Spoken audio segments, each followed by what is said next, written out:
शुरू करो, डालो बुनियाद, घर महल नजर आएगा। वंडर लाइए, वंडर अपनाइए, फर्क नजर आएगा। वंडर सीमेंट, फर्क नजर आएगा। नमस्कार, मैं हूं रविंद्र जैन और आप देखना शुरू कर चुके हैं सबकी खबर।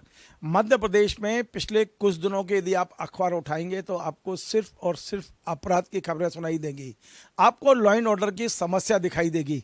आपको दिखाई देगा कि किस तरह उज्जैन में जहां मुख्यमंत्री का काफिला गुजरता है, उसी रोड पर मुख्य सड़क पर किस तरह एक महिला के साथ बलात्कार होता है। उसी उज्जैन में उसी क्षण भारतीय जनता पार्टी के एक बड़े नेता के अस्पताल में रेप की खबर आती है, वहाँ छेड़छाड़ी की खबर आती है। उसी समय खबर आती है कि जबलपुर के अंदर एक साथ 70 कॉलेज की लड़कियों को ब्लैकमेल करने की कोशिश की जा रही है, उनकी वीडियो बनाई गई है, उन्हें भेजी गई है। इसी प्रकार देखेंगे छतरपुर की घटना हो, रतलाम की घटना हो, चारों तरफ लॉ एंड ऑर्डर की समस्या आ रही है। ग्वालियर में तो उस समय अति हो गई जब थाने के अंदर पैसे की, जो सट्टे का पैसा था, उसके बंटवारे को लेकर थानेदार एक दूसरे को मार रहे थे, थाने के कर्मचारी एक दूसरे को मार रहे थे, पुलिस वाले एक दूसरे को मार रहे थे। तो क्या वास्तव में मध्य प्रदेश में लॉ एंड ऑर्डर एक बड़ी समस्या बन चुकी है? क्या मध्य प्रदेश में एक फुल टाइम गृह मंत्री की आवश्यकता है? और इस अहम मुद्दे पर मैं बात करने आया हूं देश के, मध्य प्रदेश के वरिष्ठ पत्रकार अरुण दीक्षित जी के पास। अरुण जी, आपका बहुत बहुत स्वागत है। क्या आपको लगता है कि मध्य प्रदेश को अब इस समय एक फुल टाइम गृह मंत्री की आवश्यकता है? देखिए रविंद्र जी, फुल टाइम गृह मंत्री क्या, मुझे तो ऐसा लगता है कि मध्य प्रदेश में एक फुल टाइम सरकार चाहिए। अभी सरकार, आप देखिए, आपने जो बात कही, आपने कुछ आपराधिक घटनाएं गिनाई हैं, लेकिन पूरे प्रदेश में देखिए भ्रष्टाचार के बड़े मामले जिनको दबाने की कोशिशें ज़्यादा बातें चर्चा में आ रही हैं, खराब सड़कें, खराब कानून व्यवस्था, खराब शिक्षा व्यवस्था, कहीं कोई चीज़ ऐसी नहीं है जिसमें ये माना जाए अब कि ये अच्छा हो रहा है। मैं मुख्यमंत्री महोदय क्या कर रहे हैं, कैसे सरकार चला रहे हैं, उस पर बात ना करें तो समाज की स्थिति आप देखिए। मुख्यमंत्री पिछले लगभग 10 महीने से 9 महीने से लगातार ये दिखाने की कोशिश कर रहे हैं कि वो बहुत व्यस्त हैं। उन्होंने हर स्तर पर आते आते जो घोषणाएं की, उनको अगर हम एक एक करके देखें तो हमको तो ये लगता है कि मोहन यादव मुख्यमंत्री बने, उनके साथ सरकार जैसी कोई चीज़ नहीं है। एक दूसरा, जो उनका मंत्रिमंडल है उसके बीच में कोई कोऑर्डिनेशन नहीं है। या तो मंत्री उनके साथ कोऑर्डिनेट नहीं कर रहे हैं या फिर वो मंत्रियों को भाव नहीं दे रहे हैं। पहली बार 30 साल में मैं ऐसा देख रहा हूं मंत्रिमंडल और मुख्यमंत्री जहां आपसी सामंजस्य नहीं है। और जो सबसे बड़ी चीज जिसको मैं कहने जा रहा हूं वो ये है कि मध्य प्रदेश की नौकरशाही, आज की तारीख में जो परिस्थिति है, जिस तरह से काम हो रहा है, कुछ अफसरों को छोड़ दीजिए, अन्यथा मध्य प्रदेश की नौकरशाही अपने ढंग से काम कर रही है। उसे ना मुख्यमंत्री की परवाह है, ना सरकार की परवाह है, ना उनके एजेंडे की परवाह है। होता यह है, सरकार जब बनती है उसके बाद वो घोषणा पत्र जो दिया जाता है, जिसके आधार पर चुनाव जीता जाता है, वो चीफ सेक्रेटरी को देते रहे, चाहे कांग्रेस के सीएम हो चाहे बीजेपी के। लेकिन क्या हमने आपने सुना कि मुख्यमंत्री ने घोषणा पत्र दिया? नहीं, ऐसी कोई चीज नहीं आई। हुआ क्या है, घोषणाएं की मुख्यमंत्री ने। पहली घोषणा याद करिए, लाउड स्पीकर उतरेंगे। दूसरी घोषणा, अंडा और मांस नहीं बिकेगा। और तीसरी घोषणा, तत्काल अमल होगा उस पर जो नामांतरण होंगे। अभी दावा किया गया था कि 80 लाख, लेकिन किसी तहसील में चलिए तो मुख्यमंत्री की जो मूल घोषणाएं हैं उन पर ही अमल नहीं हो पाया। और इसकी वजह जो लगती है वो ये लगती है कि ब्यूरोक्रेसी और मंत्रिमंडल और मुख्यमंत्री ये अलग अलग ऐसी उंगलियों की तरह यूं यूं घूम रहे हैं, इनकी मुट्ठी नहीं बंधी है। इस वजह से ये सबसे बड़ी समस्या आ रही है। तो आपको लगता है कि मध्य प्रदेश में एक नहीं 2 मुख्यमंत्री होना चाहिए, एक घोषणा करने वाला, एक घोषणा का पालन कराने के लिए? अब तो ऐसा है कि जब इस तरह की व्यवस्था चलेगी तो भाई एक इम्प्लीमेंट करे, एक डिक्लेरेशन करे। अगर मुख्यमंत्री ने घोषणा कर दी, मुझे तो आज ये भी यकीन नहीं है, मतलब आप ज़्यादा सक्रिय रहते हैं, वल्लभ भवन जाते हैं, कि क्या जिस तरह पहले मुख्यमंत्री के श्रीमुख से निकले हर शब्द को लेकर के मंत्रालय बहुत गंभीर होता था, उसकी लिस्ट बनती थी कि कहाँ क्या घोषणा की गई, क्या अमल हुआ, कैसे अमल होना है, क्या व्यवस्था होनी है। मुझे तो नहीं लग रहा है कि इस तरह की कोई व्यवस्था आज चल रही है, क्योंकि मुख्यमंत्री जी घोषणा कर देते हैं, उसके बाद चीजें लोग भूल जाते हैं। और मुख्यमंत्री क्यों, मुख्य सचिव को ले लो, आपने भी की थी स्टोरी गायों को लेकर के। मैं पिछले 4 दिन से भोपाल और उसके आसपास के जिलों में घूम रहा हूँ। हजारों गायें सड़क पे हैं। सर एक बीच में आपको रोका है मैंने मुख्य सचिव के घर के बाहर गायों की स्टोरी की थी जिसका उल्लेख आप कर रहे हैं, और आज मैं अपने दर्शकों को एक और बड़ी जानकारी दे रहा हूं। जिस जगह मुख्य सचिव रहती हैं डॉक्टर बीरा राणा जी, उनके मोहल्ले में उनके बगल बगल में 2 चोरियां हो चुकी हैं अभी 2-4 दिन में ही, और उनके घर के बाहर एक पुलिस चौकी है जो 3.5 साल से ताला नहीं खुला है। देखिए यही मैं कहने जा रहा था कि वो गाय का मुद्दा आपने उठाया। मैं पूर्व मुख्यमंत्री वर्तमान में केंद्र में भारत सरकार के कृषि मंत्री शिवराज सिंह चौहान के 4 बड़े कस्बे आते हैं उनकी कॉन्स्टिट्यूंसी में, बुधनी, नसरुल्लागंज, रेहटी और मालीवाया, ये तो मोड़ पे आ जाता है, बख्तरा, और उस तरफ बांद्राभान, शाहगंज। हर कस्बे में ये तो छाप दिखती है क्योंकि एक तरह का डिवाइडर पत्थर का बना, पत्थर के गेट बने कि भाई शिवराज सिंह 18 साल मुख्यमंत्री रहे, उनका इलाका है। लेकिन नसरुल्लागंज और रेहटी के बीच की सड़क में 2-2 फीट गहरे गड्ढे हैं, कोई देखने वाला नहीं। और इन सभी सड़कों पर शाम को आप देखिए कम से कम उनके पूरी कॉन्स्टिट्यूंसी में 5000 गाय सड़क पर होगी, और वो गायें भी हैं जिनके कान में वो भी लगा हुआ है। तो जब मुख्य सचिव ने 5 IAS अफसरों की कमेटी बनाई और ये तय हुआ कि 15 दिन में गाय हटानी है, और वो नहीं हटा, तो आप क्या उम्मीद करते हो? आप बताओ क्या उम्मीद की जाए? कोई मतलब किसी चीज का नहीं है। ये तो मजाक हो गया। चीफ सेक्रेटरी के ऑर्डर का कोई मतलब नहीं है। भोपाल शहर में आप अपने घर प्रोफेसर कॉलोनी में रहते हैं, सामने निकलिए गाय घूम रही है। क्या है व्यवस्था है कहाँ? तो मुख्यमंत्री, मुझे तो लगता है कि सरकारी जैसी कोई चीज नहीं है। वो घोषणाएं कर रहे हैं, वो उद्योगपतियों को बुला रहे हैं। मुझे तो लगता है कि अगर समझदारी इसमें होती कि जो पिछले 2003 से लेके और 2024 तक जितने 23 में दिसंबर में आए, वो जितने बड़े बड़े इन्वेस्टर्स मीट हुए, अरबों रुपया खर्च हुआ, विदेश गए लोग, उनका आउटकम क्या था, उनका प्रतिफल क्या था, एक बार देख लेते। तो जो घोषणावीर शिवराज सिंह चौहान ने जो घोषणाओं का एक छाता ताना था, शिवराज सिंह चौहान के जाने के बाद मोहन यादव ने उसी छाते को पकड़ लिए और उसी को हिला रहे हैं। वो ये नहीं देख रहे हैं कि जमीन पे क्या हो रहा है। और किसी भी घोषणा में हर जगह, एक बात और बताऊं आपको, गृह मंत्रालय की आप बात कर रहे हैं, मेरी जानकारी ये है कि मध्य प्रदेश में आज की तारीख में लगभग 1 से 1.5 हजार आर्म्स डीलर हैं जो हथियार बेचते खरीदते हैं, और उनके जो में ज्यादातर के लाइसेंस रिन्यू नहीं है। बरसों से वो बिना लाइसेंस के काम कर रहे हैं। अगर लाइसेंस का काम करेंगे तो अवैध नहीं कहलाएंगे? तो वो अवैध हैं, चूंकि उन्होंने अप्लाई कर दिया। फैसला गृह मंत्रालय को करना है। लेन देन तय नहीं हो पा रहा है, बरसों से पड़े हुए हैं। आप पता कर लीजिएगा कि कितने रिन्यू हुए और कितने बाकी हैं। दुकानें सब चल रही हैं, सब प्रत्याशा में है। हमें कैसे आरोप लगा सकते हैं कि लेन देन तय नहीं हुआ है? अब एक बात बताओ, हम आरोप नहीं लगा रहे हैं, हम तो व्यवस्था बता रहे हैं। किसी डीलर से पूछ लो जाके। वरना जब सरकार ने नियम बनाया है कि आर्म लाइसेंस, आर्म होल्डर, जब अगर मैं अप्लाई करता हूं तो 45 दिन में मेरा लाइसेंस रिन्यू होके आ जाएगा। आप कलेक्टर के ऑफिस में पता कर लो। जी, मैं तो बड़े उत्साह से ये सवाल पूछना चाहता था कि मध्य प्रदेश में क्या फुल टाइम गृह मंत्री होना चाहिए। आपने तो कह दिया मुख्यमंत्री फुल टाइम नहीं है। आपने तो तमाम सारे आरोप मुख्यमंत्री के ऊपर ही लगा दिए। मैं आरोप नहीं लगा रहा हूँ। नहीं, ऐसा लग रहा है कि मुख्यमंत्री कुछ कर ही नहीं रहे हैं, जबकि वो बेचारे 1 मिनट के लिए नहीं बैठ रहे शांत। जो तो पिताजी के निधन के बाद उन्होंने इधर मुखाग्नि दी, उसके 1 घंटे के बाद वो काम पर लौट आए थे। रिजल्ट क्या है? जैसा नरेंद्र मोदी जी अपनी माँ के निधन के बाद आ गए थे, उनसे भी कम समय में हमारे मोहन यादव जी वापस आ गए। रिजल्ट क्या है? आप ही ने गिनाया। मैंने तो वो बातें नहीं बताई जो आप बता रहे थे कि यहाँ बलात्कार हुआ, उज्जैन में लाइव शो हुआ, जबलपुर में लड़कियों के साथ ब्लैकमेलिंग हुआ। ये आपने बताया, मैंने नहीं बताया। अब आप बताओ। मैं आरोप नहीं लगा रहा हूँ। आपके सवाल का मैंने ये जवाब दिया है कि जो हो रहा है। और एक बात और कहूँ पूरी जिम्मेदारी के साथ, आपने कहा डीजीपी 2 महीने बाद। मध्य प्रदेश में डीजीपी की कोई हैसियत नहीं बची है। शिवराज सिंह के समय से ही जब लेन देन के साथ एसपी तय होंगे, एसपी और कलेक्टर जब अपनी कीमत दे के जाएंगे, उनको राजनीतिक संरक्षण होगा, तो उसके बाद प्रशासन ऐसे नहीं चलता है। वो अपनी मर्जी करेंगे और वो कर रहे हैं। सभी जिलों में जो पोस्टिंग हुई है, जो अभी हो रही है, उसको उठा के देख लो। आप तो ज्यादा बेहतर जानते हो। हम सकारात्मक जर्नलिज्म भी कर सकते हैं।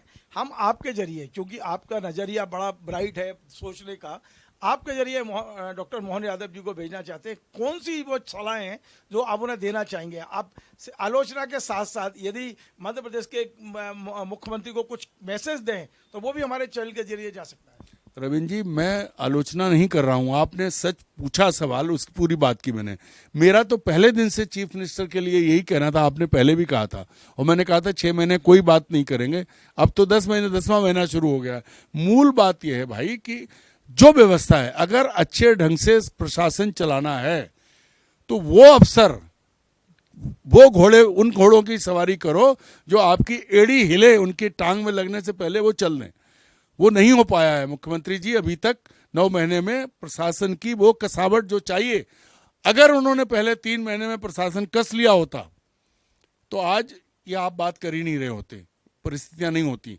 क्योंकि चाहे कलेक्टर हो और चाहे पुलिस अधीक्षक हो, जब सब लेन देन जोड़ तोड़ जुगाड़ जात फलाना सिफारिश से जाएंगे तो आप उनसे क्या उम्मीद करेंगे?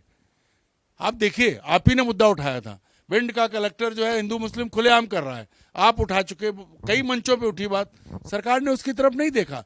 अगर आप सरकारी मशीनरी को अपने कार्यकर्ता की तरह, अपने पार्टी वर्कर की तरह इस्तेमाल करेंगे तो आप ये उम्मीद मत करिए कि आप अच्छी सरकार चलाएंगे।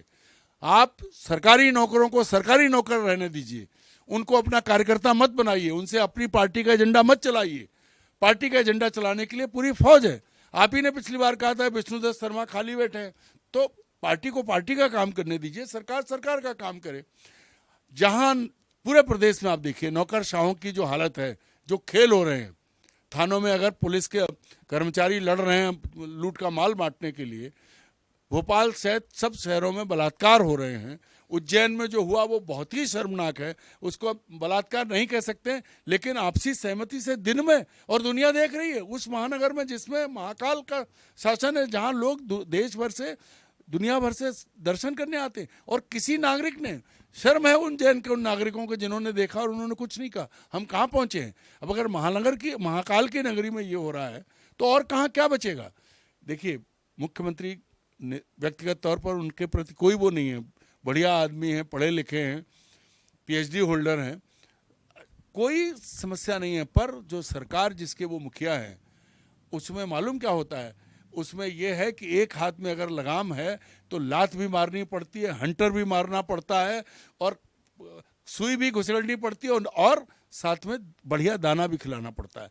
तो जैसा घोड़ा है वैसा ट्रीटमेंट होता है। कुछ घोड़े जो हैं सिर्फ टांगे में चलाने के लिए होते हैं, और कुछ घोड़े सिर्फ सवारी के लिए होते हैं, और कुछ घोड़े खेत जोतने के लिए भी होते हैं। हिंदुस्तान में नहीं होते, बाहर ज़्यादातर खेती करते हैं। तो आपको जिसका जो काम है, अगर आपको दौड़ने वाला घोड़ा चाहिए, जो कुर्सी दौड़ने वाले घोड़े के लिए है, अगर आप उस पर खच्चर बैठा देंगे तो आप क्या कर लेंगे? आप खुश हो कि हमारा खच्चर है? काम तो नहीं होगा। ब्यूरोक्रेसी का रिसफल योग्यता के हिसाब से होना चाहिए था। जो अफसर योग्य हैं, ठीक है कि वो आपके गलत काम नहीं मानेंगे, आपके विधायकों के दबाव में नहीं आएंगे, आपके कार्यकर्ता उन्हें धमकाएंगे उसमें नहीं आएंगे, लेकिन आपके लिए काम करके देंगे। अब आपने जब ये तय कर लिया कि कलेक्टर पार्टी वर्कर की तरह काम करेगा, उस पर तमाम आरोप लगाने के बाद, आपने उठाया था सबसे पहले, पूरी कांग्रेस उठा चुकी, डॉक्टर गोविंद सिंह के कार्यक्रम में गए थे, दिग्विजय सिंह ने FIR कराने की बात कही है। अब कलेक्टर हिंदू मुस्लिम कहे, अब अस्पतालों में सरकारी कर्मचारी कहते हैं मुसलमान का खून हिंदू को नहीं चढ़ाएंगे। तो ये सब हो रहा है, इससे कुछ हासिल नहीं होगा। ये प्रदेश की तरक्की के लिए नहीं, न देश की तरक्की के लिए है। होना ये चाहिए, अच्छे अफसर रखिए जो आपकी आंख का इशारा समझे। लेकिन आपने तो वही कर दिया कि जो शिवराज सिंह कर रहे थे, उन्होंने प्रमोटी भरे और गंद फैलाया। मैं फिर कह रहा हूँ, जो अब तक भुगत रहा है प्रदेश, वो तो चले गए, केंद्र में मुख्यमंत्री बन गए। उनके आसपास के अफसरों की स्थिति आप देते जाए। अभी देखिए, डॉक्टर मोहन यादव ने कई बहुत अच्छे काम किए हैं। उन्होंने मध्य प्रदेश में लंबे समय तक जल संसाधन को धन संसाधन बनाने वाले MG चौबे के खिलाफ अभियोजन की स्वीकृति दी। एक अच्छा मैसेज दिया कि मैं ऐसे भ्रष्ट अधिकारी को नहीं छोड़ूंगा। तो ऐसे निर्णय की तारीफ भी होना चाहिए। मैं तारीफ करूंगा तब जब वो वर्तमान ENC को भी हटाएंगे। जो भ्रष्ट आरोपों में जिसके खिलाफ POW ने जांच की, उसको घर से लाके क्यों ENC बनाया? डिपार्टमेंट में बहुत बड़े थे। एक मोहन यादव ने बनाया। हाँ, अभी बैठे हैं, उन्हीं के राज में है। वो श्रीश मिश्रा नाम के वो सज्जन जो है, नाम ले रहा हूँ, उन पर EOW में आरोप लगा। उनके खिलाफ उनके कलीग सुप्रीम हाई कोर्ट गए हुए हैं जो जिनकी जगह है। तो जब एक आरोपी, आपने बड़ा अच्छा किया है एमजी चौबे पर आप आए हो, तो इनको भी देख लो भाई, डिपार्टमेंट बहुत बढ़िया हो जाएगा।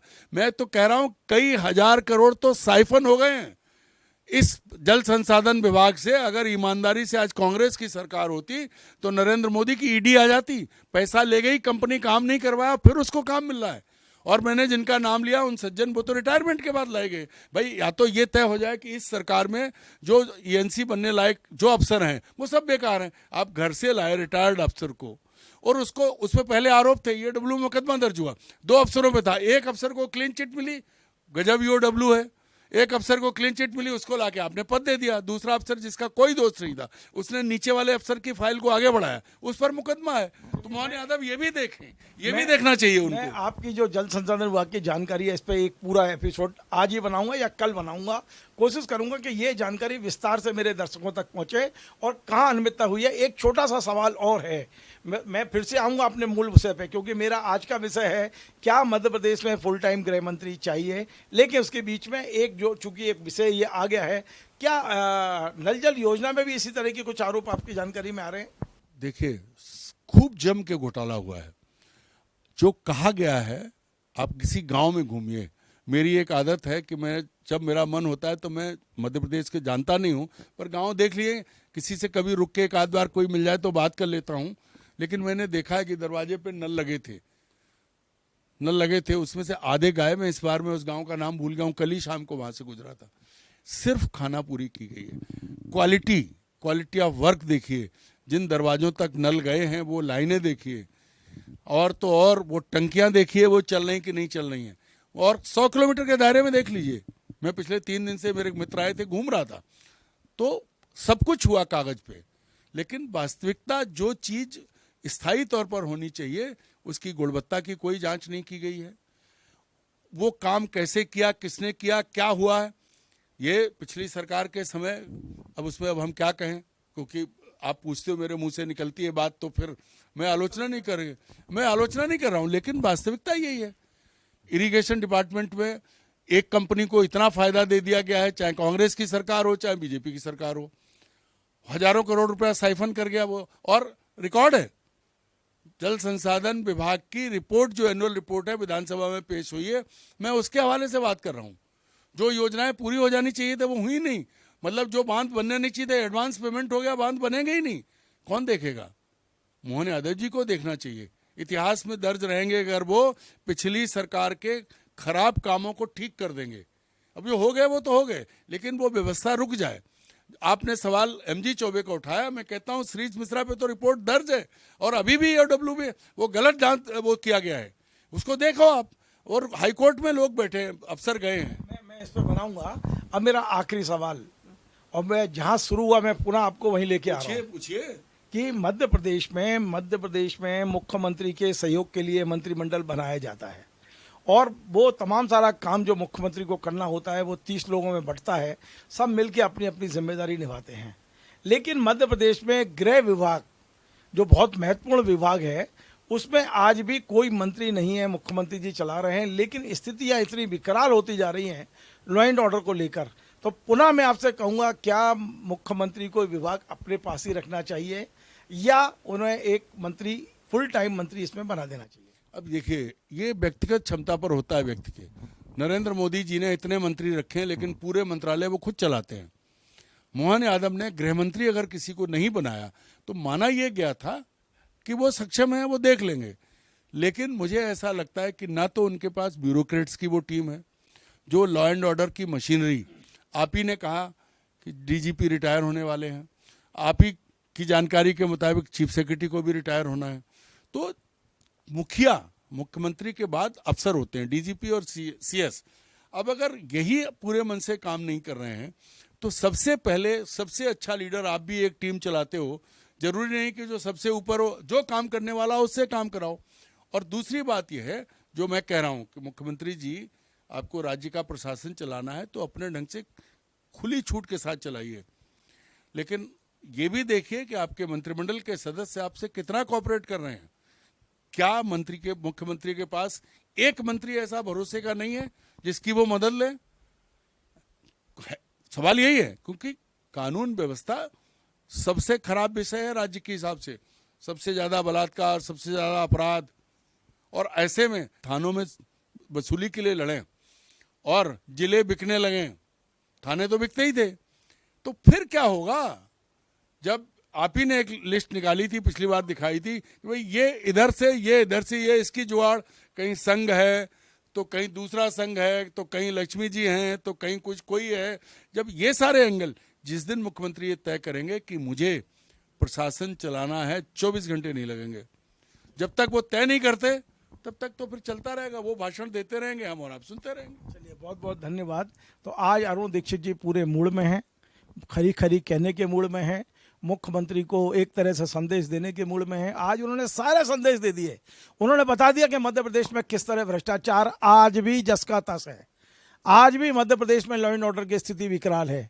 आज भी मध्य प्रदेश का तमाम सारा जो पैसा है, धन है, वो साइफन हो रहा है। आज अरुण जी का ये इंटरव्यू सबको एक एक लाइन पूरा देखना चाहिए। ये एक पत्रकार का दर्द है, और वो इसलिए क्योंकि हम इसको जीते हैं, हम लोगों के बीच जाते हैं, हम लोगों की समस्याओं को समझते हैं और वहाँ से निकाल कर लाते हैं और जाके आपके तक पहुँचाने की कोशिश करते हैं। मुख्यमंत्री जी, पूरे मध्य प्रदेश में एक भी विधायक यदि आपका भरोसेमंद नहीं है जिसे आप गृह मंत्री बना सकते हो और आप अपने पास ही रखना चाहते हैं, तो अब आपको कसावट तो लानी पड़ेगी, वरना इस मध्य प्रदेश को बचाने वाला कौन होगा? मध्य प्रदेश में लॉ एंड ऑर्डर की स्थिति बिगड़ रही है। मध्य प्रदेश में जांच एजेंसियां पंगु हो चुकी हैं। मध्य प्रदेश में भ्रष्टाचार चरम पर है और मध्य प्रदेश में अधिकारी निरंकुश हो गए हैं। यदि यही चलता रहा तो ये आखिर कब तक चलेगा? ये मोहन यादव जी, आपको आपकी पार्टी को विचार तो करना होगा। आप सभी को हमारा ये कार्यक्रम पसंद आए, आप इसे शेयर करें, लाइक करें, कमेंट करें और आपसे बार बार निवेदन है हमारे इस चैनल को सब्सक्राइब अवश्य करें। धन्यवाद। शुरू करो, डालो बुनियाद, घर महल नजर आएगा। वंडर लाइए, वंडर अपनाइए, फर्क नजर आएगा। वंडर सीमेंट, फर्क नजर आएगा।